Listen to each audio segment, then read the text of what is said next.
ढूँढते ढूँढते खुदा भी मिल जाता है, आदमी तो क्या है। আমরা মহিলারা কিন্তু একটা আমাদের এই সাবকন্টিনেন্টে একটা ধারণাই থাকে যে বিয়ে হলে তো বরই সবকিছু করবে, আমি না করলেও সমস্যা নাই। তাহলে সেখানে কিন্তু হাত পা গুটিয়ে বসে থাকাই যায়। খুব বেশি প্রয়োজন অতটা হয়তো সবার ক্ষেত্রে পড়ে না, যেমন আমার ক্ষেত্রে না করলেও চলতো। কিন্তু ওই যে আমার সবসময়ই শুরু থেকেই নিজের মতো করে কিছু করা, এই চাকরিটাও করা হচ্ছে ওই কারণেই যে হ্যাঁ, শুধু বিয়ে থা করে আ বরের পরিচয়ে মিসেস অমুক পরিচিত হব, এটা কখনোই মাথায় ছিল না। এই কনস্ট্রাকশন এবং ইন্টেরিয়র ইন্ডাস্ট্রির মধ্যে কিছু ডাইলেমা আছে, কিছু শুভঙ্করের ফাঁকি আছে, যেটা এখন পর্যন্ত মার্কেটে বিরাজমান। এই শুভঙ্করের ফাঁকিগুলোকে অ্যাড্রেস করে আমরা ট্রাই করছিলাম ওই ফাঁকিগুলোকে কিভাবে মিটিগেট করা যায়, কিভাবে কনস্ট্রাকশন ইন্ডাস্ট্রিতে কমিটমেন্টের সাথে মানুষ কাজ করে তার প্রফিটেবিলিটি এনশিওর করতে পারে, অ্যাট দ্য সেম টাইম ক্লায়েন্টকে উইন করাতে পারে। আসসালামু আলাইকুম। নিজের বলার মতো একটা গল্পের আজকের আয়োজন থেকে আপনাদেরকে স্বাগত জানাচ্ছি। আমি ইকবাল বাহার। আপনারা জানেন যে ইউটিভি লাইভের মাধ্যমে এই অনুষ্ঠানটা আমরা সম্প্রচার করে থাকি। আমরা মূলত উদ্যোক্তাদের গল্প শেয়ার করি। এর একটা উদ্দেশ্য আছে। উদ্দেশ্যটা হচ্ছে যে এই গল্পগুলোর মধ্য দিয়ে আপনাদের মধ্যে একটা ভাবনা, একটা চিন্তা, একটা অনুপ্রেরণা তৈরি করা। কিন্তু আমরা যখন কোনো উদ্যোক্তার গল্প শুনি, আমরা যখন তার সফলতা, তার ঘুরে দাঁড়ানোর গল্প শুনি, আমরা তখন হয়তো মনে করি যে না, এভাবেই তো হয়ে গেছে। কিন্তু তার পেছনে কষ্ট, তার পেছনে দুঃখ, তার পেছনে অবহেলা, তার পেছনে ধৈর্য, মানে অনেক কিছু আছে যেগুলো আমরা হয়তো অনেক সময় জানি না। এটাই আমার উদ্দেশ্য যে এই যে একটা জায়গায় এসে দাঁড়ায় মানুষ, পেছনের গল্পটা কি? সেখানে কতটা কষ্ট ছিল, কতটা পড়ে যাওয়া ছিল, আবার উঠে দাঁড়ানোর ব্যাপার ছিল, কতটা হতাশা ছিল, আবার ঘুরে দাঁড়িয়েছেন কিভাবে, সেই জিনিসগুলোই আমরা এখান থেকে বের করে আনার চেষ্টা করব। বান্ধবী, আজকে আমাদের সঙ্গে ২ জন অতিথি আছেন। তাদের সঙ্গে আপনাদেরকে আমি একটু ফর্মালি পরিচয় করিয়ে দিতে চাই। যদিও ২ জনকে আপনারা চেনেন এবং আমাদের সঙ্গে রয়েছেন সঙ্গীতা খান। উনার পরিচয় আসলে ওনার যে মূল পরিচয় সেইটা হিসেবে আজকে আমি ওনাকে ডাকি নাই। আমি ওনাকে ডেকেছি একজন নারী উদ্যোক্তা হিসেবে। উনি এসকে রয়্যাল স্টুডিওর স্বত্বাধিকারী এবং আপনারা সবাই চেনেন তাকে। উনি টেলিভিশনে দীর্ঘ বর্ণাঢ্য তার নিউজ ক্যারিয়ার, টেলিভিশনে খবর পড়েন। বাংলাদেশের অলমোস্ট বড়, বড় সব চ্যানেলে উনি ছিলেন। এরও আমাদের সাথে আছেন মারুফ লিয়াকত, ইন্টেরিয়র স্টুডিওর স্বত্বাধিকারী এবং উনি আসলে মূলত মানুষের মনের চোখের ভালো লাগা তৈরি করেন তার আবাসস্থলে অথবা অফিসে বা যেকোনো জায়গায়। সেইটা উনি কিভাবে করেছেন, কিভাবে এই ক্যারিয়ারে আসলেন, একসময় চাকরি করতেন, সেখান থেকে কেন মনে হলো যে এদিকে আসি, এবং আপুর কাছ থেকেও জানতে চাইবো একসময় ব্যাপকভাবে তওকার মতো করে খবর পড়েছেন, নিউজ প্রেজেন্টেশন করেছেন। কেন ওনার মনে হলো যে আমি আমার ক্যারিয়ারটা একটু এদিকে চিন্তা করি? চলুন দুজনের সাথে আলাপ করি। সঙ্গীতা আপা এবং মারুফ ভাই, দুজনকে স্বাগত। অনেক ধন্যবাদ। ফর্মালি দিতেই হয়। নিজের বলার মতো একটা গল্প নামটাই হচ্ছে আমার কাছে ১ম দিন থেকে মনে হয় কেমন একটা নিজের। শুনলেই মনে হয় আপন, আমার। তো সেই জায়গাটাতে আজকে আসতে পেরেছে আমাকে আমন্ত্রণ জানানোর জন্য আন্তরিকভাবে। অনেক, অনেক ধন্যবাদ। অনেক দিন বলা হলো আমাদের ইন্টারনাল গেস্টরা থাকে, তারপরে তো জানে আসলে নিজের বাবার মতো একটা গল্প ফাউন্ডেশন আমরা ৭ বছর ৫ মাস আগে শুরু করি। আপনি জানেন সবকিছু শুরু থেকে, মারুফ ভাইও জানেন।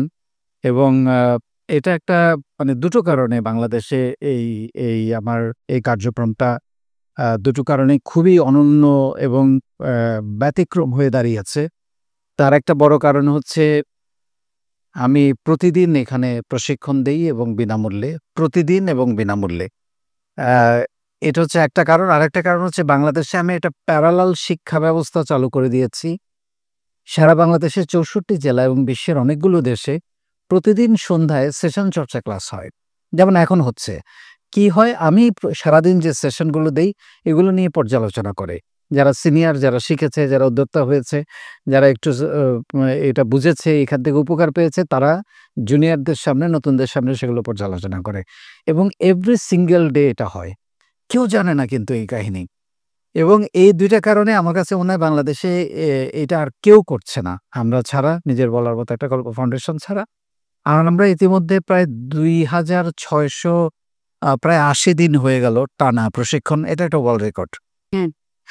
এটা এটা এর আগে একটা কত কত ১,০০০তম হ্যাঁ ১,০০০তম দিনে একটা ওয়ার্ল্ড রেকর্ড আমরা পেয়েছি। কংগ্রাচুলেট হয়েছে, এভরিথিংটা জানা ছিল।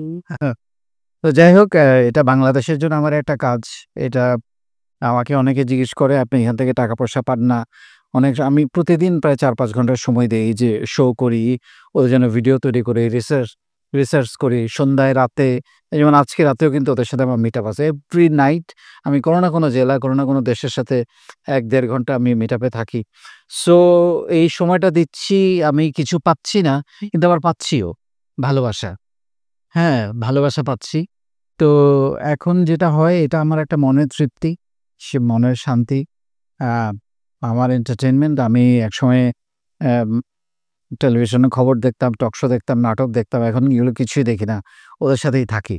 সো এইটা ছিল আমাদের গল্পটা, আমাদের নিজের বলার মতো একটা গল্পের পেছনের গল্পটা। আজকে আমরা আসলে আপনাদের দুজনের গল্প শুনবো। আমি ওটাতে যাব না আপনার, কারণ এটা আপনাকে সবাই চেনে। আপনার নিউজ দেখেছে, সেই ছোটবেলা থেকেই দেখেছে। মানে অনেক আগে থেকে দেখছে। অনেক আগে থেকেই দেখছে এবং বাংলাদেশের সবচাইতে বড়, বড় টেলিভিশন এনটিভি, তারপরে চ্যানেল আই থেকে এনটিভি, ফার্স্ট হচ্ছে চ্যানেল আই, চ্যানেল আই, তারপর আরটিভি, আরটিভি, হচ্ছে এমটিভি, বাংলা ভিশন।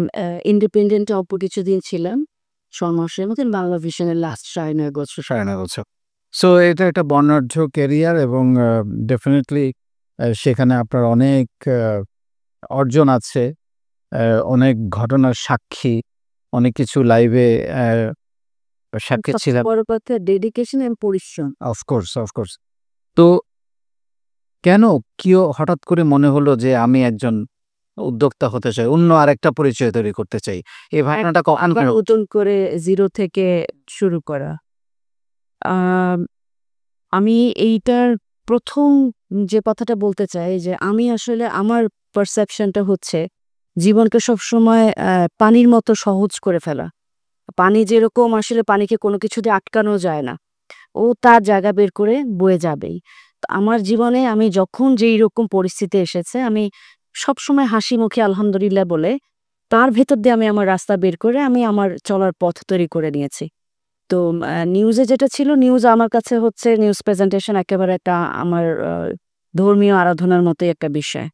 আমরা যেভাবে আমরা আমাদের ধর্মকে পালন করি, আমি যে কাজটা যখন ভালোবেসে করি সেটাতে 100% ডিভোশন দিয়েই আমি করি। তো একটানা অলমোস্ট ২৫ বছর সংবাদ উপস্থাপনা পেশায় আমার মনে হয়েছে যে এখানে যতটুকু যা আমার দেবার সুযোগ আছে আমি আ কোথাও কার্পণ্য করিনি। কিন্তু কোথায় যেন একটা নিজের বলার মতো গল্পটা তৈরি হচ্ছে না।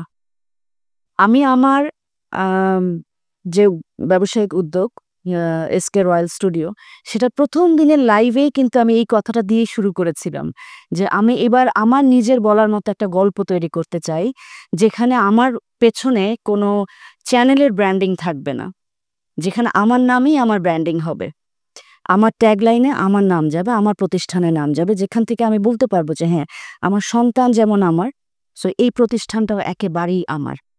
এই যে নিজের মতো করে নিজের একটা কিছু তৈরি করা, এইটার আনন্দটা মনে হয় তুমি খুব ভালো করে জানো যে আসলে এই যে বললে যে সারাদিনের কষ্টের পরেও যখন অন্য এন্টারটেইনমেন্ট না খুঁজে এখন এই যে যাদেরকে তোমার হাত ধরে তৈরি হয়েছে তাদেরকে যখন দেখো কেমন লাগে না যে এরা এখানে তোমার একটা বিশাল অবদান, তাই না? তো ওই জায়গা থেকে আমার কাছে মনে হয়েছে যে না, অনেক টেলিভিশনের জন্য টিআরপি বাড়ানো হোক বা টেলিভিশনের জন্য কাজ করা হোক, সেখানে একেকটা চ্যানেল আমাকে অনেক দিয়েছে। একেকটা চ্যানেলের কারণেই তো আজকে একটু, একটু করে এই ২৫ বছর আমার নাম, পরিচয় সবকিছু আমি করতে পেরেছি। আমাকে প্রমাণ করার সুযোগটা তারা দিয়েছে।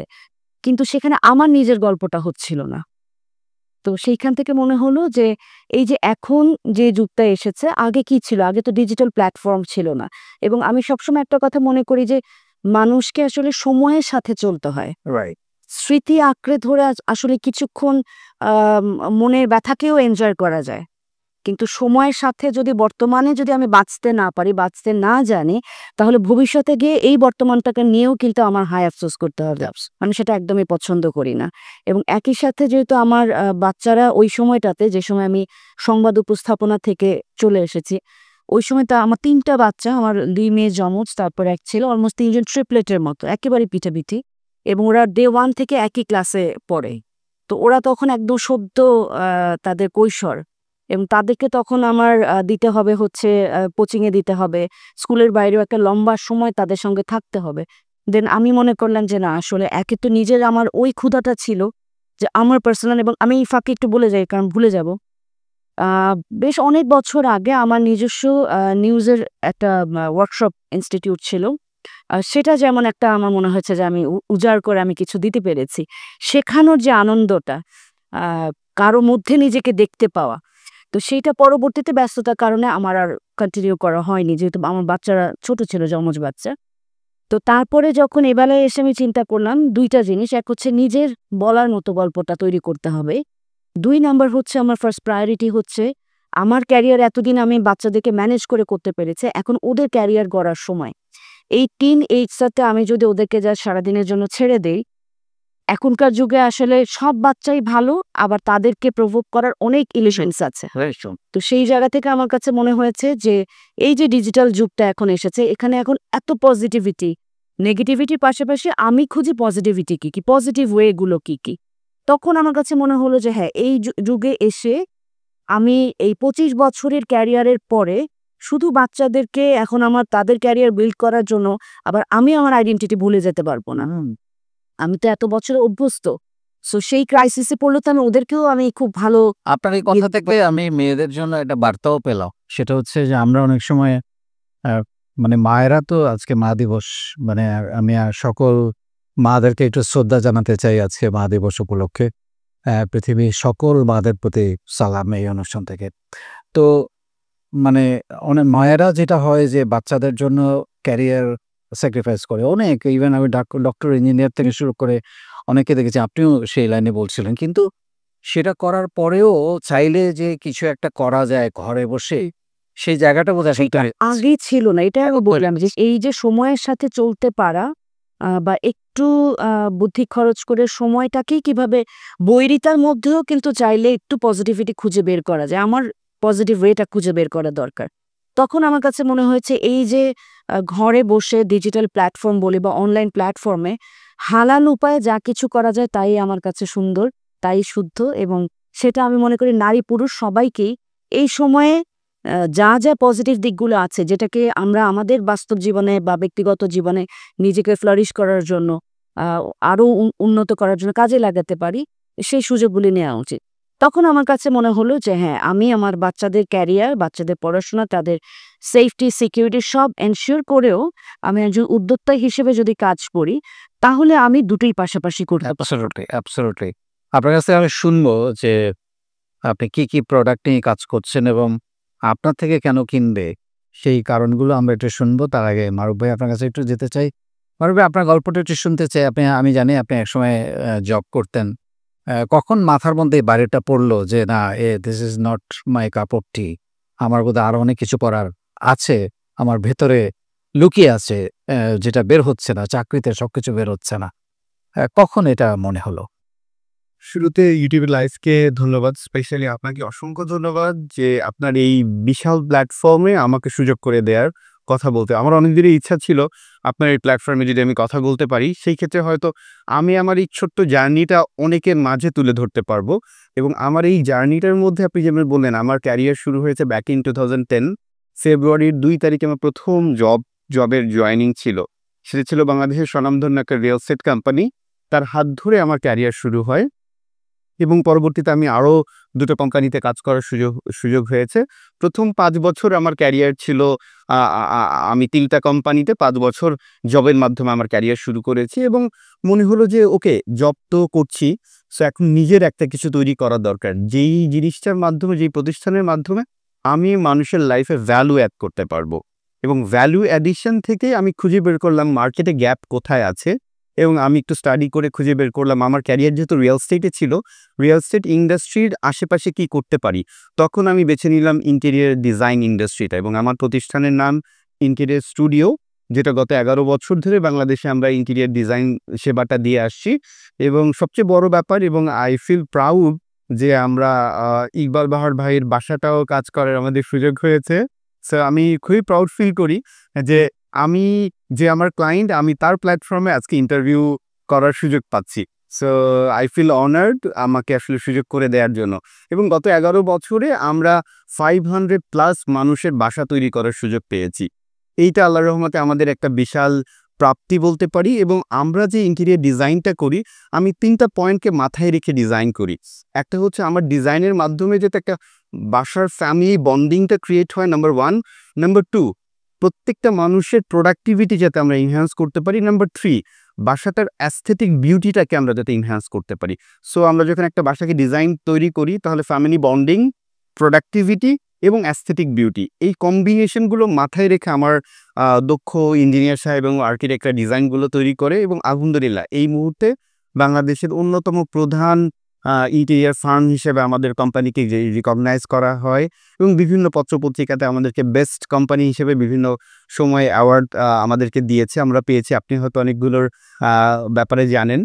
আর আমরা যেটা হয়েছে, যখন থেকে ব্যবসাটা শুরু করি তখন থেকে এই কনস্ট্রাকশন এবং ইন্টেরিয়র ইন্ডাস্ট্রির মধ্যে কিছু ডাইলেমা আছে, কিছু শুভঙ্করের ফাঁকি আছে, যেটা এখন পর্যন্ত মার্কেটে বিরাজমান। এই শুভঙ্করের ফাঁকিগুলোকে অ্যাড্রেস করে আমরা ট্রাই করছিলাম ওই ফাঁকিগুলোকে কিভাবে মিটিগেট করা যায়, কিভাবে কনস্ট্রাকশন ইন্ডাস্ট্রিতে কমিটমেন্টের সাথে মানুষ কাজ করে তার প্রফিটেবিলিটি এনশিওর করতে পারে, অ্যাট দ্য সেম টাইম ক্লায়েন্টকে উইন করাতে পারে। আমার বিজনেস ফিলসফির আরেকটা পার্ট হচ্ছে every deal should be win win, যাতে করে আমার প্রতিষ্ঠানও উইন করে, অ্যাট দ্য সেম টাইম আমার যে ক্লায়েন্ট আছে সেও যাতে উইন করে। যদি প্রত্যেকটা ক্লায়েন্ট উইন করে তাহলেই কেবলমাত্র সম্ভব প্রত্যেকটা ক্লায়েন্ট বারবার আমার কাছ থেকে সে তার সার্ভিসটা নিবে, বারবার সে তার ফ্রেন্ডস অ্যান্ড ফ্যামিলিকে সার্ভিসটা দিবে। আমার মনে আছে এখন থেকে প্রায় 4 বছর আগে প্রথমবার আপনার বেডরুমটা করার সুযোগ আমাদের হয়েছিল, বেডরুম এবং ফ্যামিলি স্পেস। এবং এই বছর এসে আবার আপনার বারান্দার কিছু কাজ করার সুযোগ হয়েছে। যদি প্রথমবার আমি আপনাকে প্রপার সাপোর্ট না দিতে পারতাম, ডেফিনেটলি আপনি দ্বিতীয়বার আমাকে চাইতেন না আপনার ঘরটা করে দেওয়ার জন্য। ঠিক একইভাবে আমাদের এমনও ক্লায়েন্ট আছে যাদের 22টা প্রজেক্ট আমরা করেছি। তার মানে একটা প্রজেক্ট শেষ হলে আরেকটা প্রজেক্ট, একটা প্রজেক্ট শেষ হলে আরেকটা প্রজেক্ট। এই জিনিসগুলো সম্ভব হয় তখনই যখন আমরা প্রত্যেকটা ডিলকে উইন উইন করতে পারি এবং ক্লায়েন্টের লাইফে ভ্যালু অ্যাড করতে পারি। এবং আলহামদুলিল্লাহ আপনাদের সবার দোয়ায় ইন্টেরিয়র স্টুডিও 11 বছরে পার করেছে এবং আমরা মানুষের লাইফে প্রোডাক্টিভিটি এনহ্যান্সমেন্টের জন্য কাজ করি এবং ফ্যামিলি বন্ডিংটা ক্রিয়েট করতে হেল্প করি। অসাধারণ। দুটো প্রশ্ন মাথায় আসলো আপনার কথা শুনতে শুনতে। একটা হচ্ছে ইন্টেরিয়র ডিজাইনের এই ব্যবসা করার জন্য কি নিজে ইন্টেরিয়র হওয়া জরুরি? এটা হচ্ছে কি, মানে অনেকেই বলে লেটস সে আমি যদি একটা হসপিটাল দিতে চাই, আমার তো আসলে ডাক্তার হওয়াটা জরুরি না। আমার বোঝা প্রয়োজন এইটা আমার একটা ব্যবসা প্রতিষ্ঠান। এই ব্যবসা প্রতিষ্ঠানের মাধ্যমে কিভাবে মানুষকে আমি সঠিক সেবাটা দিতে পারবো, অ্যাট দ্য সেম টাইম আমার ব্যবসা প্রতিষ্ঠান যদি টিকে থাকে সেই জন্য আমি যাতে একটা সার্টেন লেভেলের প্রফিটেবিলিটি এনশিওর করতে পারি। যেমনিভাবে বাংলাদেশের স্বনামধন্য প্রথম সারি 2-3টা হসপিটালের নাম যদি বলি, কোনোটার মালিকই ডাক্তার না, বাট তারা খুব ভালোভাবে সাপোর্ট দিচ্ছে এবং ব্যবসা প্রতিষ্ঠান তৈরি করছে। অ্যাট দ্য সেম টাইম সকল ইন্ডাস্ট্রির কথা যদি আমি বলি, বাংলাদেশের স্বনামধন্য কোনো রিয়েল এস্টেট কোম্পানির মালিকই ইঞ্জিনিয়ার বা আর্কিটেক্ট না, বাট তারা রিয়েল এস্টেট করে খুব ভালো করছে। বাংলাদেশের ম্যাক্সিমাম গার্মেন্টস ইন্ডাস্ট্রির মালিকরা কিন্তু ফ্যাশন ডিজাইনার বা টেক্সটাইল ইঞ্জিনিয়ার না, বাট তারা সাকসেসফুলি বাংলাদেশের গার্মেন্টস ইন্ডাস্ট্রিটাকে বিশ্ব মঞ্চে পৌঁছে দিয়েছে, তারা তারা ইঞ্জিনিয়ার না হয়েও। অ্যাট দ্য সেম টাইম আমাদের ইন্টেরিয়র ইন্ডাস্ট্রির যারা ভালো প্রতিষ্ঠান আছে, হাতে গোনা 10-12টা ভালো প্রতিষ্ঠান বলতে পারবো যারা টপ টিয়ারে কাজ করছে, তাদের কোনো মালিকেই আর্কিটেক্ট বা সিভিল ইঞ্জিনিয়ার না। এখানে আমাদের একটা জিনিস বুঝতে হবে যে এটা একটা ব্যবসা প্রতিষ্ঠান। ব্যবসা প্রতিষ্ঠান রান করার জন্য এমন একজন পার্সোনালিটি দরকার যে ব্যবসাটা বোঝে, যে সার্ভিসটাকে ক্লায়েন্টের দোরগোড়াও পৌঁছে দিতে পারে এবং বোথ এন্ডে প্রফিটেবিলিটি এনশিওর করতে পারে। ম্যানেজমেন্ট এবং লিডারশিপ এই দুইটা জায়গাতে আপনি গুরুত্ব দিচ্ছেন। এবং কোম্পানিতে অবশ্যই টেকনিক্যাল পার্সোনাল থাকতে হবে। যেমন এই মুহূর্তে আমাদের ইন্টেরিয়র স্টুডিওতে 26 জন ইঞ্জিনিয়ার এবং আর্কিটেক্ট কাজ করে। সো টেকনিক্যাল পার্টগুলো তারা দেখবে। অ্যাজ এ ওনার আমার পার্ট হচ্ছে এর বিজনেসটা, এর গ্রোথ এনশিওর করা এবং মানুষের লাইফে কিভাবে আমি ভ্যালু অ্যাড করতে পারি ওটাকে মেক শিওর করা। আপনি বলছিলেন আপনার বিজনেসের বয়স 11 বছর। জি। এটা কি এত সহজ ছিল এই জায়গায় আসা? এখন যে বলছেন আমার 500 ক্লায়েন্ট, জি। এইটা কি এত সহজ ছিল? না, শুরুতে তো এটা কখনোই কোনো ব্যবসা প্রতিষ্ঠানের মানে যাত্রাটা বেড অফ রোজ হয় না। এবং 11 বছর আগে বাংলাদেশে ইন্টেরিয়র ইন্ডাস্ট্রি এই সার্ভিসটা এত বেশি জনপ্রিয় ছিল না। এখন যেমন ইন্টেরিয়র ইন্ডাস্ট্রি বললে সবাই বুঝতে পারে, তাদেরকে বোঝাতে হয় না। বাট যখন প্রথম আমরা 2014 সালে ব্যবসাটা শুরু করলাম, তখন আমার মাথায় ছিল যে এই প্রতিষ্ঠানটা 2020-এ গিয়ে কোথায় যাবে। বিকজ আমি দেখেছিলাম যে আগামী 5 বছর পর রিয়েল এস্টেট ইন্ডাস্ট্রি যে শিফটিংটা হচ্ছে, তখন গিয়ে মানুষের এই ইন্টেরিয়র সেবাটা খুব বেশি নেসেসিটি হয়ে যাবে। ওইটাকে মাথায় রেখে আমি 5-6 বছরের একটা ভিশন সেট করি এবং এই 5-6 বছরে গ্র্যাজুয়ালি কীভাবে মার্কেটটাকে তৈরি করব এবং মানুষের মধ্যে ইন্টেরিয়র ডিজাইনের যে নলেজটা, এটাকে কিভাবে স্প্রেড করা যায়। এবং from the very beginning day আমি বিভিন্ন পত্রিকাতে ইন্টেরিয়র ডিজাইন নিয়ে আর্টিকেল লেখা শুরু করি, বিভিন্ন টিভি চ্যানেলে ইন্টারভিউ দেওয়া শুরু করি, বিভিন্ন সেমিনার সিম্পোজিয়ামে ইন্টেরিয়র ডিজাইন কথাটা বলে মানুষকে বোঝাতে শুরু করি, অ্যাওয়ারনেস ক্রিয়েট করতে শুরু করি। এবং জার্নিটা তো কখনোই একদম স্মুথ ছিল না। প্রথম যখন আমি ব্যবসা শুরু করি, আমার ব্যবসা শুরু করার পরে আপনারা হয়তো রিলেট করতে পারবেন, 2014 সালে পলিটিক্যাল ক্রাইসিসের কারণে একটানা 3 মাস হরতাল অবরোধ ছিল। এবং আনফরচুনেটলি যেটা হয়েছে, আমার ওই 3 মাসের নতুন কোনো প্রজেক্ট ডিল হয়নি এবং আমি নতুন অফিস নিয়েছি, আমার নতুন ইঞ্জিনিয়ার নিয়েছি, আর্কিটেক্ট নিয়েছি, অফিস ম্যানেজমেন্টের লোক নিয়েছি এবং একটানা 3 মাস আমি কোনো ক্লায়েন্ট পাইনি। এবং আমি আমার বিজনেসটা আমার এক পার্টনার নিয়ে শুরু করেছিলাম এবং প্রথম 2 মাসে আমার পার্টনার হাল ছেড়ে দিয়েছে এবং সে ফরমালি বলেছে যে, না, আমি আর কন্টিনিউ করতে পারছি না, মনে হয় না ভালো যাবে, আরও বছর খানেক লেগে যাবে। কিন্তু কি এটা হয়তো আমার দুর্ভাগ্য অথবা আমার সেই ফ্রেন্ডের দুর্ভাগ্য। সেই ফ্রেন্ডের সাথে এখনও আমার খুব ভালো সম্পর্ক আছে এবং সে 2য় মাসে বিজনেসটা ছেড়ে দিয়ে চলে যায় এবং 3য় মাসে যখন আবার দেশের অবস্থা স্বাভাবিক হয় এবং 3য় মাসে অ্যাট এ টাইম 5টা প্রজেক্ট আমরা সাইন করি এবং 5টা প্রজেক্ট সাইন করা মানে পরবর্তী 1 বছরের জন্য আমাদের পুরো অফিস মেইনটেন্যান্স থেকে শুরু করে আমাদের সকল স্যালারি ট্যালারি সবকিছু এনশিওর হয়।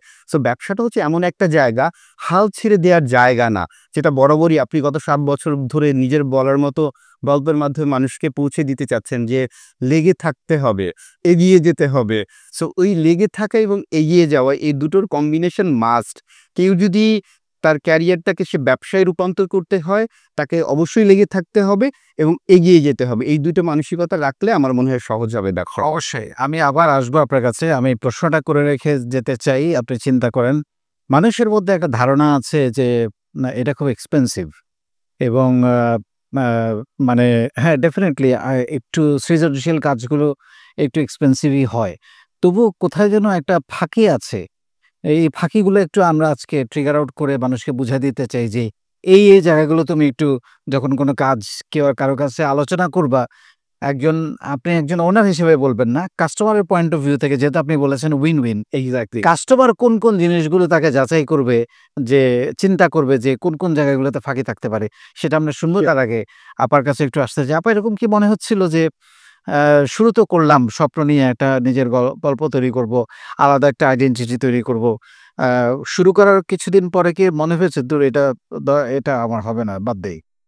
না, এক্ষেত্রে আমার একটা জিনিস হচ্ছে কি, আমি যে কোনো কাজ আসলে করার আগে বহুবার আমি সেটা নিয়ে ভাবি, হাজারবার চিন্তা করি এবং এটার ডুজ অ্যান্ড ডোন্টস এবং এটার খারাপ দিক কোনগুলো সেটা আগে চিন্তা করি মানে রিসার্চটা আপনি প্রপারলি করেন? প্রচুর। এবং আমি যে বিজনেসটা করবো এটা কিন্তু হুট করে আমার মাথা থেকে আসেনি। তার আগে আমি চাকরি ছাড়ার 5 বছর আগে থাকতে থেকে আমি এটা নিয়ে রিসার্চ শুরু করি যে অনলাইন বিজনেস যতটা দেখা যায়, যত গর্জিয়াস, যত একদম একটা ঝলমলে বিষয়, হ্যাঁ, অনেক মনে হয় স্বপ্নের মতো, সবাই পারছে, আমি পারবো না কেন? আসলে এটার ওই যে যেটা বলে যে পেছনের ফাঁকগুলো কোথায়, গোমরগুলো কিছু আছে কিনা। তো এগুলো অনেক চিন্তা ভাবনা করে তারপরে আমি এই বিজনেসটা শুরু করেছি এবং সেখানে নামার পরে আসলে ওই যে যেটা যে আমার গুরু বিজনেসের তো আমি সবসময়ই হচ্ছে তোমার প্রত্যেকটা তোমার যে এপিসোডগুলো যায়, যে আমি প্রতিটা থেকে আমি মনে হয় নতুন করে শিখি এবং আমি সবার যত উদ্যোক্তা আছে তাদের কথাগুলো, ইন্টারভিউগুলো খুব শুনি এবং এটা আমার একটা বড় একটা আমি বলবো যে ইমিউন বুস্টার টাইপের কাজ করে, যে না, আসলে হাল ছেড়ে দেয়া যাবে না। কখনো হয় যে হ্যাঁ, মন খারাপ লাগে যে আসলে এত প্রেশার, আসলে কি নেয়ার প্রয়োজন ছিল? না নিলে কি হতো? এবং স্পেশালি আমরা মহিলারা কিন্তু একটা আমাদের এই সাবকন্টিনেন্টে একটা ধারণাই থাকে যে বিয়ে হলে তো বরই সবকিছু করবে, আমি না করলেও সমস্যা নাই। তাহলে সেখানে কিন্তু হাত পা গুটিয়ে বসে থাকাই যায়। খুব বেশি প্রয়োজন অতটা হয়তো সবার ক্ষেত্রে পড়ে না, যেমন আমার ক্ষেত্রে না করলেও চলতো। কিন্তু ওই যে আমার সবসময়ই শুরু থেকেই নিজের মতো করে কিছু করা, এই চাকরিটাও করা হচ্ছে ওই কারণেই যে হ্যাঁ, শুধু বিয়ে থা করে আ বরের পরিচয়ে মিসেস অমুক পরিচিত হব, এটা কখনোই মাথায় ছিল না। তো সেই জায়গা থেকে কখনো হয়তো ডিমোটিভেটেড লেগেছে, কিন্তু একদম কেন আসলাম ঠিক করলাম না, সেই পর্যন্ত যেতে হয়নি আলহামদুলিল্লাহ। আপনার কথা থেকে আরেকটা তথ্য আমি দর্শকদের জন্য পেয়ে গেলাম, যেটা আমি সবসময় বলি। সেটা হচ্ছে কোনো একটা বিজনেসে নামার আগে প্রপারলি রিসার্চ করা, প্রচুর, প্রচুর। মার্কেট স্টাডি করা, আমার কাস্টমার কারা, কাদের কাছে আমি যেতে চাই, কিভাবে এবং যাবো। এবং এবং ইকবাল, আরেকটা কথা আমি খুব বলতে চাই, আমি এই প্ল্যাটফর্মটাই খুঁজছিলাম বলার জন্য যে অনেকেই স্পেশালি আমি আমাদের যারা নারী উদ্যোক্তা হতে চান বা নারী ব্যবসায়ী হতে চান তাদেরকে বলবো যে এই এফ কমার্স বা ই কমার্স, আমি পার্টিকুলারলি যদি এফ কমার্সটাই বলি, আমাদের ফেসবুক রিলেটেড যে বিজনেসগুলো হয় বা ইনস্টা, এগুলোতে যতটা দেখতে বাহির থেকে সহজ মনে হয়, ভেতরের জায়গাটা অনেক ক্রিটিক্যাল, কারণ এটা পুরোটাই আইটি রিলেটেড। যেটা খুব আমার কাছে মনে হয় কি, এটা বলা কেন জরুরি যে আমি চাই না যে আমার এই কথাগুলো শোনার পরে অ্যাটলিস্ট একটা মানুষেরও কষ্টের টাকাগুলো জাস্ট মনে হলো যে সবাই করছে আমিও পারবো, ঢেলে দিলাম।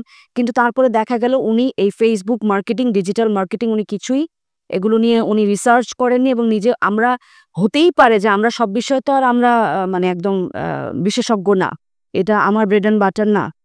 কিছুটা রিসার্চ করা প্রয়োজন যে আসলে ফেসবুক মার্কেটিংটা কিভাবে হয়। আমি শুধু একটা পেজ জাস্ট হচ্ছে অপশন দিয়ে আমি ওপেন করে দিলাম, আমার কিন্তু পণ্য মানুষের কাছে পৌঁছাবে না। আমি হীরা মুক্তা যাই নিয়ে বসে থাকি, সেটা যদি আমার মোবাইল থেকে প্রপার ওয়েতে আমার যারা গ্রাহক থাকবে বা আমার ক্রেতা তাদের মোবাইল পর্যন্ত না পৌঁছায়, তাহলে আমাকে ডিমোটিভেটেড হইতে হয় এক সময় যে আসলে আমি তো কি হচ্ছে, সবাই সেল করছে, আমার কেন হচ্ছে না। সো এই জন্য হচ্ছে যদি এফ কমার্স মার্কেটিং এ কারো আসার ইচ্ছা থাকে, তাহলে আমি বলবো যে তার আগে মিনিমাম নিজেকে একটু শিক্ষিত করা, এই বিষয়ে জেনে বুঝে, যেন যখন টাকাটা লগ্নি করে ফেলবে তখন কিন্তু আর পিছনে যাওয়ার কোনো উপায় নেই। Absolutely, absolutely. আমি যতদূর জানি আপনি শাড়ি নিয়ে মূলত কাজ করেন। আমি বলি যে আমার এসকে রয়্যাল স্টুডিও, এবং রিসেন্টলি আমার আরেকটা পাখা যুক্ত হয়েছে এখানে, যেটা আমার একটা লং টার্ম স্বপ্ন ছিল যে নারীদের নিয়ে কিছু করা। সেখানে এসকে রয়্যাল ইভেন্ট, এটা হচ্ছে এই মে মাসের ২০, ২১, ২২, ২৩ 4 দিনের এক্সিবিশন আছে, যেটা দিয়ে বিসমিল্লাহ করে আমরা লঞ্চ করছি।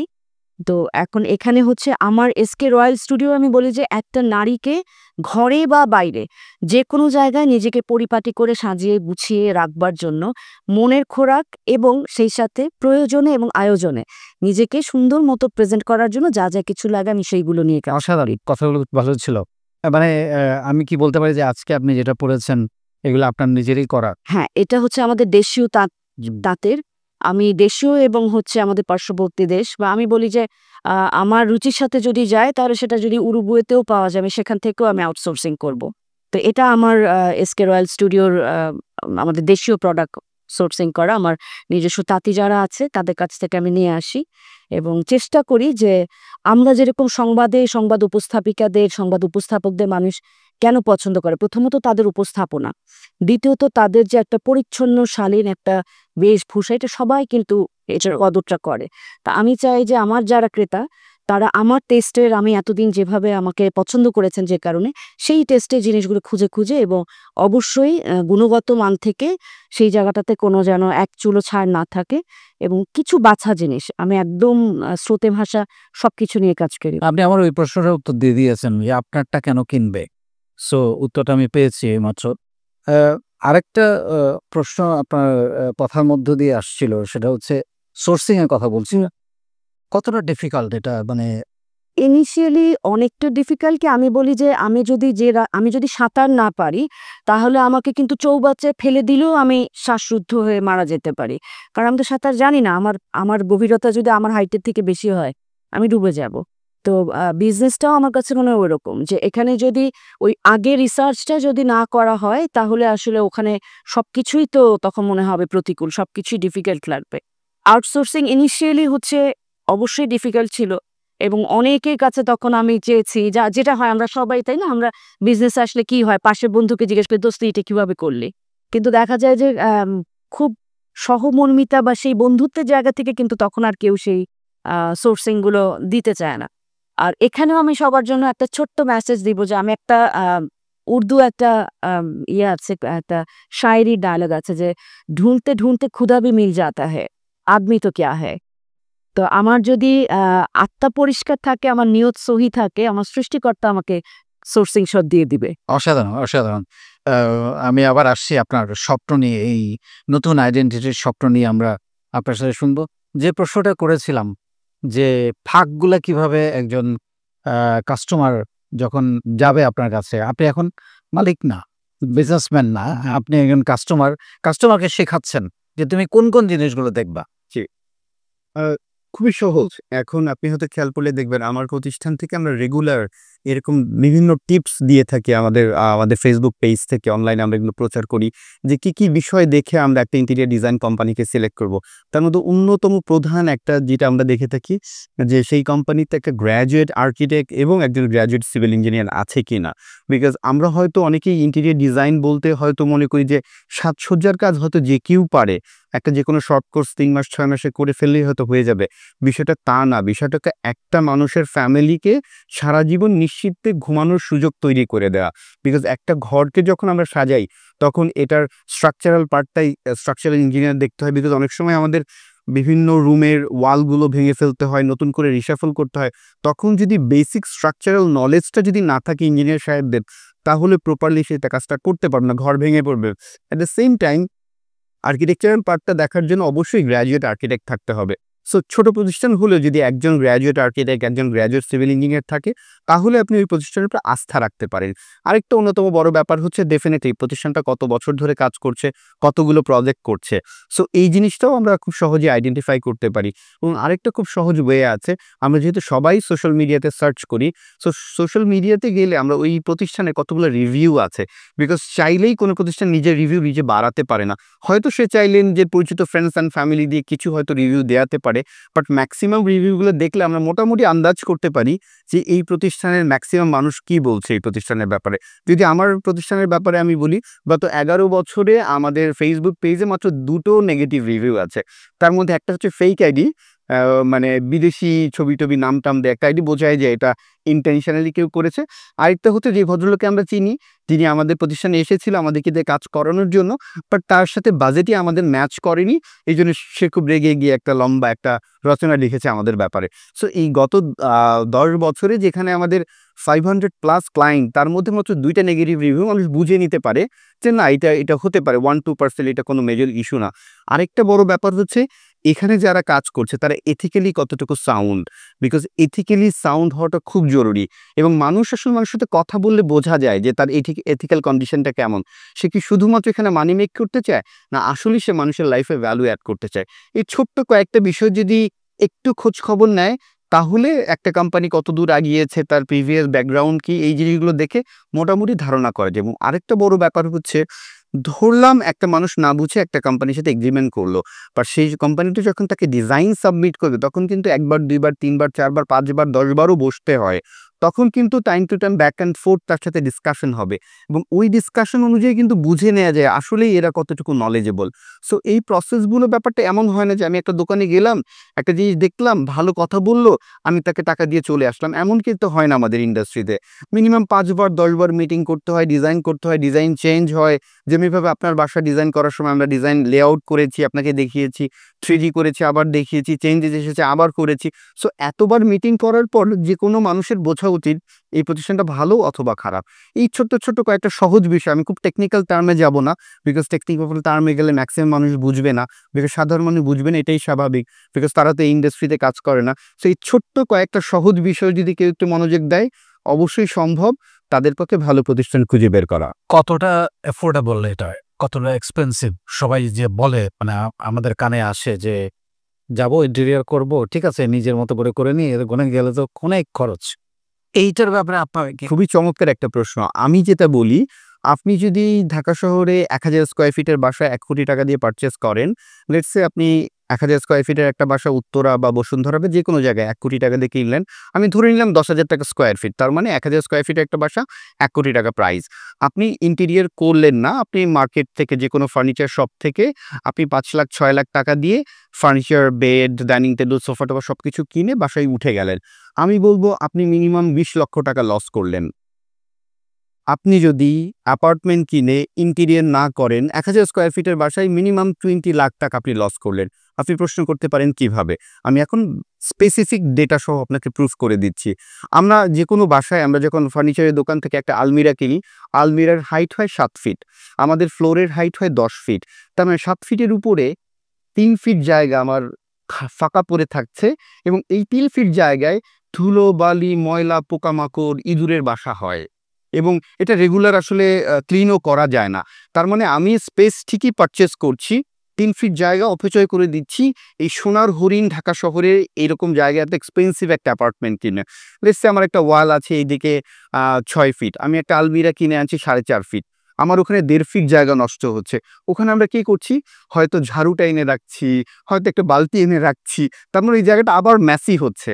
ঠিক এইভাবে পুরো একটা ১,০০০ স্কয়ার ফিট অ্যাপার্টমেন্ট যদি চিন্তা করি, মিনিমাম ৩০০ স্কয়ার ফিট জায়গা ওয়েস্টেজ হচ্ছে। তার মানে আমি টাকা দিয়ে পারচেজ করছি বাট স্পেসটা আনইউটিলাইজড রেখে দিচ্ছি। তার মানে কি ৩০০ স্কয়ার ফিট জায়গার দাম কত? ৩০ লক্ষ টাকা। আমি ১ কোটি টাকা দিয়ে ইনভেস্ট করছি, আমি ৩০ লক্ষ টাকার জায়গা আনইউটিলাইজড রেখে দিচ্ছি। রেদার আমি যদি ১,০০০ স্কয়ার ফিটের বাসা না কিনে ৭০০ স্কয়ার ফিটের বাসা কিনতাম, আমার ৩০ লক্ষ টাকা সেভ হতো এবং আমি আরও যদি ১০ লাখ টাকা দিয়ে প্রপার একজন ইন্টেরিয়র ফার্মকে দিয়ে বা ২০ লাখ টাকা দিয়ে ইন্টেরিয়র ডিজাইন করতাম, তাও আমার মিনিমাম ১০ লক্ষ টাকা সেভ হতো। তো আমি বলব অ্যাপার্টমেন্ট কিনে ইন্টেরিয়র না করাটা আমাদের জন্য লস। আর যদি আমি একটা অ্যাপার্টমেন্ট কেনার আগে একটা ইন্টেরিয়র কোম্পানির সাথে কনসাল্ট করে, তার আইডিয়া নিয়ে, আপনার বাজেট প্ল্যানিং তার সাথে শেয়ার করে, প্রপার গাইডলাইন নিয়ে একটা অ্যাপার্টমেন্ট পারচেজ করেন, সেক্ষেত্রে আপনার অনেক টাকা সেভ হবে। শুধু কি টাকা সেভের ব্যাপার? তা তো না। আমরা যখন সারাদিন কাজ করে, অফিসে কাজ করে যখন বাসায় ফিরে যাই, একটা সাজানো গুছানো একটা ঘর যখন থাকে, ডেফিনিটলি একটা পিসফুল মাইন্ড আমি সেখানে পাই। আমার বাসায় যারা থাকে তারা কিন্তু পিসফুল মাইন্ড আমরা পাই। তো সে শুধু এটা কি বাসার কথা, কেন অফিস যদি সাজানো গুছানো থাকে, আমার হাতের কাছে যদি সকল এলিমেন্ট থাকে, চোখ বন্ধ করে আমার প্রোডাক্টিভিটি বেড়ে যায়। এবং আমরা যখন স্মার্ট অফিস ডিজাইন করি, আমাদের স্টাডি হচ্ছে 30% ওয়ার্ক এফিসিয়েন্সি বেড়ে যায়। সো ইন্টেরিয়র করানো মানে যে অপচয় বা বেশি টাকা খরচ, বিষয়টা তা না। যদি শুরু থেকেই প্রপার প্ল্যান করা যায়, তাহলে অনেক বেশি টাকা সেভ করা যায় ইন্টেরিয়র ডিজাইন করার মাধ্যমে। অ্যাবসোলিউটলি। আমার কাছে এখানে একটা জিনিস মনে হয় কি যে ইন্টেরিয়র ডিজাইনার আসলে কেন নেওয়া উচিত? আমার কাছে মনে হয় যে এস্থেটিক্যালি, লজিক্যালি ওই স্পেসটাকে যদি আমরা প্রপার ইউটিলাইজ করতে চাই, সেই লয়ালটিটা কিন্তু আমার থাকবে না, কারণ এটা ওনাদের কাজ বা ওনার টিমের কাজ। তো আমার কাছে মনে হয় যে এই কারণে হলেও একজন ইন্টেরিয়র ডিজাইনার হায়ার করা উচিত। অ্যাবসোলিউটলি। অনেক অনেক অনেক ধন্যবাদ আপা। আমরা একদম শেষের দিকে চলে এসেছি। দুজনের চমৎকার গল্প শুনছিলাম, জমে উঠেছে আসলে। আপনার স্বপ্ন নিয়ে একটু শুনতে চাই। আমি প্রশ্নটা সবাইকে লাস্টে করি, এটা মনে করায় দেওয়ার জন্য যে আমার স্বপ্ন শেষ হয় নাই, স্বপ্ন আবার শুরু হয়েছে। সো কোথায় দেখতে চান আপনি আপনার এসকে রয়্যালকে, এবং আপনি একটা ইভেন্ট? আমি আসলে এসকে রয়্যাল স্টুডিও, এটা হচ্ছে আমি বলি যে এটা আমার নিজের বলার মতো একটা প্ল্যাটফর্ম। নিজের বলার মতো গল্প তো অবশ্যই, এটা আমার একটা প্ল্যাটফর্ম, এটা আমার মুখপাত্র, যেখানে দাঁড়িয়ে আসলে আমার তো পায়ের নিচে একটা জায়গা লাগবে। আমি রাস্তায় দাঁড়িয়ে যদি কথা বলি, আমার কথা তো কেউ শুনবে না।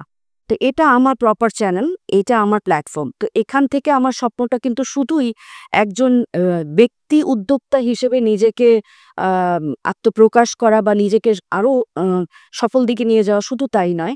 আমার এখন যে আমি নতুন যে আমার শাখাটা আমি খুলে ধরেছে এখন, সেটা হচ্ছে এসকে রয়্যাল ইভেন্ট। এটার পেছনের একটা বড় গল্প আছে। এটা শুধুমাত্রই এক্সিবিশন অর্গানাইজার বা শুধুমাত্রই হচ্ছে আমরা খুব মজা করে এক্সিবিশন করব, টাকা ইনকাম হবে, হ্যাঁ, ব্র্যান্ডরা আসবে, শুধু তা না। আমি খুব ভালো অবজারভার ছোটবেলা থেকে, এবং এই ব্যবসা বা এই উদ্যোগটা যখন থেকে আমি শুরু করেছি, আমার এমন আমি বলি যে আমার কমিউনিটি মেম্বার, আমি ক্লায়েন্ট বলি না, কারণ একটু মনে হয় পর লাগে। তো আমার কমিউনিটি মেম্বার যারা আছে যে আপারা, তুমি বিশ্বাস করবে না, আ এত বড়, বড় লেভেলের একেকজন, হয়তো তার হাসব্যান্ড সচিব, কারো হয়তো বিশাল হসপিটালের মালিক, তার ওয়াইফ, কেউ হয়তো হচ্ছে বিশাল বিজনেস ম্যাগনেটের ওয়াইফ। কিন্তু দিন শেষে তার একটা কষ্ট যে আমি আমার মতো করে কিছু করতে পারি না। আমার সবকিছু করার জন্য আমার হাসব্যান্ডের দিকে তাকিয়ে থাকতে হয়। আমার একজন আপা আছেন, আ যার হাসব্যান্ড হচ্ছে বাংলাদেশের অত্যন্ত স্বনামধন্য ১ নাম্বার, যে আমরা যদি বলি ২-৩ টা হসপিটাল, তার মধ্যে একটা হচ্ছে উনি পার্টনার এবং ডক্টর। ওনার নিজের বোনেরই হচ্ছে লিভার সিরোসিস। হ্যাঁ? এখন বাবা-মা নেই। আপা আমার থেকে অবশ্যই সিনিয়র। উনি বলছেন, "আপা, আমি যদি কিছু করতে পারতাম, আমি কত আর আপনার ভাইয়ের কাছে চেয়ে আমার বোনের ট্রিটমেন্ট করব।" তো এসকে রয়্যাল ইভেন্ট তৈরি করার কারণ বলছি, এই যে যেসব আপারা আমার আছেন, আমি সবার উদ্দেশ্যে বলছি, যারা আসলে কিছু একটা করতে চান, কিন্তু এই যে এখন ডিজিটাল প্ল্যাটফর্মের যে একটা ফরমাল প্রফেশনাল দৌড়, এটার সাথে কিন্তু ওনারা কোপ আপ করতে পারবেন না। সো ওই টাকাটা যদি আমি বুদ্ধি দেই, যেমন এরকম অনেক আছে, অনেক, আমি বলে শেষ করতে পারবো না ইকবাল, কত ঘটনা আমি শুনি এবং আমার শুনতে ভালো লাগে। কেন? আমার কাছে মনে হয় যে এটাও একটা আল্লাহর জন্য, এটা একটা আল্লাহর দেয়া আমার সাদাকা। কারণ আল্লাহ আমাকে প্রতিদিন একটা পারপাস দিয়ে পৃথিবীতে নিঃশ্বাস নেওয়ার পারমিশন দেন। আমি প্রতিদিন আমার লাইফটাকে পারপাসফুল করতে চাই। আজকে যার ঘটনাটা শুনলাম, তাকে একটা ভালো উপদেশ দিলাম, এটা হচ্ছে আজকের দিনের জন্য আমি একটা পয়েন্ট আল্লাহর কাছে কামালাম।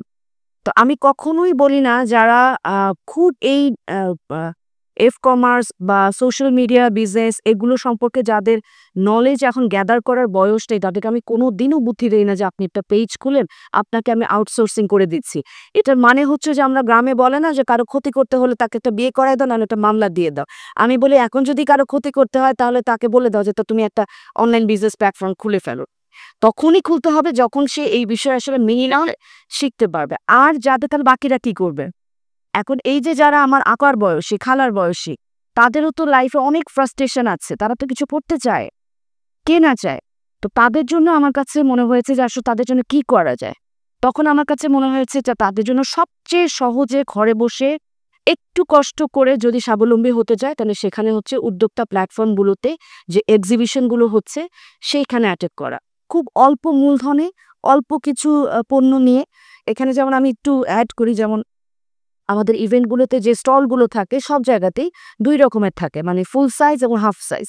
আজকেও গতকালকেও আমি আমার একজন পরিচিতকে বলছিলাম যে আপনি অ্যাটলিস্ট আপনি যদি করতে চান, আপনি প্রথমেই পুরো স্টল নেওয়ার দরকার নাই। আপনি হাফ নেন, দেখেন আপনার কেমন হয়। এতে কি হয়, এখানে জাস্ট প্রোডাক্ট হচ্ছে, সে পণ্য আউটসোর্সিং করলো বা ওনার নিজের বানানো যদি হয়, সেটা ফুড হতে পারে, সেটা কাঁথা স্টিচের কোনো একটা ড্রেস হতে পারে, যে কোনো কিছু, যে পেইন্টিং করে, পেইন্টিং এর একটা কোনো ওয়াল ম্যাট হতে পারে। তো এগুলো নিয়ে ডিরেক্টলি হচ্ছে ইভেন্টে তারা যদি অংশগ্রহণ করেন, এখানে কোনো ওই ডিজিটাল মারপ্যাচ নাই, ফাঁক-ফোকর নাই। উনি আসবেন, সেল করবেন, যতটুকু সেল হবে সেই অনুযায়ী প্রফিট হলো। পরের বার উনি সেটা দিয়ে আবার নতুন করে বিজনেসটাকে করলো। তো আমার স্বপ্নটা হচ্ছে একদিন আমার এই প্ল্যাটফর্মের হাত ধরে আমি যেদিন মারা যাব সেদিন যেন আমি দেখতে পাই এবং আমি যেন খুব গর্ব নিয়ে, আমি আল্লাহর সাথে প্রতিদিন খুব কথা বলি, তো আমি যেন তাকে খুব গর্ব নিয়ে যাওয়ার আগে বলতে পারি যে আমি আপনার উসিলার হাত হতে পেরেছি। এই উসিলার হাত হয়ে আমি যদি আরো ১০০ জন নারীকে যদি তাদের মুখের হাসিটা ফোটার জন্য, তাদের এই ক্রাইসিসগুলো ম্যানেজ করার যদি প্ল্যাটফর্মটা তৈরি করতে পারি, that will be my last wish. অসাধারণ অসাধারণ। আপনার স্বপ্ন নিয়ে শুনতে চাই। মানে ১১ বছর হয়ে গেল, পরের ১১ বছরটা নিয়ে কি প্ল্যান? খুব চমৎকার একটা প্রশ্ন এবং এইটা খুবই গুরুত্বপূর্ণ একটা প্রশ্ন আমি এবং আমার প্রতিষ্ঠানের জন্য। আলহামদুলিল্লাহ আমরা এখন বাংলাদেশের ৬৪টা ডিস্ট্রিক্টে আমরা বাংলাদেশের এই সেবাটা পৌঁছে দিতে পারছি এবং এখন আমরা স্বপ্ন দেখছি যে পৃথিবীর অন্যান্য দেশে কিভাবে আমাদের সার্ভিসটা পৌঁছে দেয়া যায় এবং সবকিছু ঠিকঠাক থাকলে আপনাদের সবার দোয়ায় এই বছরের মধ্যে ২০২৫ সালের মধ্যে আমরা কাতার, সৌদি আরবিয়া এবং দুবাইতে অফিসিয়ালি ইন্টেরিয়র স্টুডিও যাত্রা শুরু করছে। অলরেডি কাতারে আমাদের ইন্টেরিয়র স্টুডিওর ডকুমেন্টেশন পার্টটা প্রপার হয়ে গেছে। হয়তো ভেরি সুন আমরা একটা অফিস নিয়ে কাতারে আমাদের অপারেশন স্টার্ট করতে পারবো এবং আপনি জানেন ভাইয়া, গত ডিসেম্বরে আমি সৌদি আরবিতে উমরা করতে গিয়েছিলাম। ইভেন আমি পবিত্র কাবা শরীফে গিয়ে যখন দেখলাম যে ওইখানেও সিলিংয়ে অনেক কাজ হচ্ছে, অনেক চমৎকার কারুকার্য হলো। এবং তখন আমি আল্লাহর কাছে একটা জিনিস চেয়েছি, হে আল্লাহ, আমি যদি তোমার এই ঘরটা কোনোদিন কাজ করার সুযোগ পাই, এবং বিশ্বাস করবেন কিনা, আমরা যখন উমরাটা শেষ করলাম, তারপরে সৌদি আরবের অনেকেই আমাকে নক করলে যে কারণ বিকজ আমি সোশ্যাল মিডিয়ার ছবি দিয়েছি আমি এখন কাবা শরীফে, যে আপনার সাথে বসতে চাই, কথা বলতে চাই। এবং একাধিক মিটিং আমি করলাম, এবং সৌদি আরবে আমরা এই বছর আমাদের প্রতিষ্ঠানের অফিসিয়াল যাত্রা শুরু করতে পারবো। সো সবকিছু ঠিকঠাক থাকলে এই বছর আমরা 3টা দেশে আমাদের অপারেশন শুরু করছি, এবং স্টেপ বাই স্টেপ পৃথিবীর অন্য দেশেও আমরা আমাদের এই সেবাটা পৌঁছে দিতে চাই। গত 11 বছর আমাদের এটা হয়েছে, আমরা অস্ট্রেলিয়াতে, কানাডাতে, বিভিন্ন জায়গায় আমরা এখান থেকে ডিজাইন তৈরি করে দিয়েছি, ওখানকার আর্কিটেক্ট তারা তাদের মতো ইমপ্লিমেন্টেশন করেছে।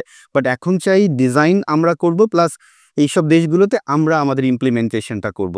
বিকজ এই ইন্ডাস্ট্রিটা এমন একটা ইন্ডাস্ট্রি যে এখানে হোয়াইট কলার এবং ব্লু কলার দুই এন্ডেরই অনেক জব আছে। আমাদের এখানে যেমনিভাবে আর্কিটেক্ট, সিভিল ইঞ্জিনিয়ার, টপ প্রফেশনালরা কাজ করে, অ্যাট দ্য সেম টাইম এখানে আমাদের পেইন্টার, কার্পেন্টার, ইলেকট্রিশিয়ান, এই লেবার সেগমেন্টে প্রচুর কাজ করে। সো যেই এমন একটা ইন্ডাস্ট্রি যেখানে হচ্ছে টপ প্রফেশনাল এবং ব্লু কলারে যারা কাজ করছে, দুটো ইন্ডাস্ট্রিতেই সাপোর্ট দেওয়ার সুযোগ আছে।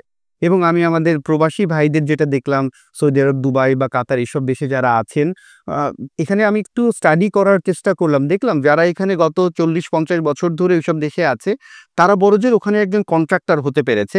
যারা 10-12-15 বছর ধরে আছে, তারা ম্যাক্সিমাম ওখানে লেবার সেগমেন্ট দিয়ে কাজ করছে। বাট কেউ লেবার এবং কন্ট্রাক্টরের বাইরে গিয়ে এখানে একটা প্রতিষ্ঠান করবে, একটা আর্কিটেকচার ফার্ম করবে, একটা ইন্টেরিয়ার ফার্ম করবে, এটা চিন্তা করছে না।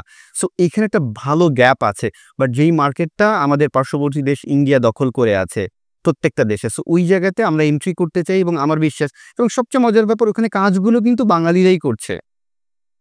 আমার দেশের শ্রমিক ভাইরাই কিন্তু সেখানে সেম ইন্টেরিয়ারের কাজগুলো করছে। বাট যেহেতু ওখানে ইঞ্জিনিয়ার নাই, আর্কিটেক্ট নাই, সেই ক্ষেত্রে তারা কাজগুলো ডিরেক্টলি নিতে পারছে না, প্রতিষ্ঠান হয়ে নিতে পারছে না।